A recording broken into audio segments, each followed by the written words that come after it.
来看台中市丹南区清洁队2023年有清洁人员违法收垃圾，互判刑2档8个月，收的乌钱12.8万块，嘛互没收。最近北屯区的清洁队嘛发生同款的弊案，有7个清洁队员涉案。环保局是强调讲，因会来强化内部监控的系统，嘛来配合调查。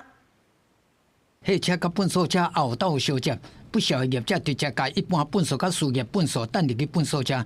台中市东南区清洁队姓陈的司机，掠走拢无人知影。毋过车顶的 GPS 是真分明。案件发生伫2023年8月，环保局照违反贪污治罪条例移送法办。台中地院判2年8个月，禁止公权4年，不法所得12.8充公。调查发现他利用职务之便协助非法收运不明废弃物的情形。那我们本局立即将这名司机解雇，并且移送相关的司法单位来侦办。不过台中市阁发生同款的弊案，环保局去年3月调查北屯区对于粪扫车 GPS 的时阵，发现现场顶7个清洁队员，按2002年到2024年偏离路线142摆，哪像长期违法收市场的事业粪扫。怎甲移送台中地检署？附近摊商讲无清楚，嘛认为安尼做是袂使的。有人是会灌一个凉水好食，是直接点上食，这是无要紧，你家己欢喜干嘛？若摕钱就是有影讲8千多你纳税经手成是8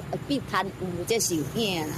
那我们都有设就是区域的围篱，那只要他脱离他工作的范围，该走的路线都会有警告的一个机制，让同仁自己也可以自觉，避免这些重复的事情再发生。台中市环保局强调讲，有持续在精进 GPS 智慧科技的监管。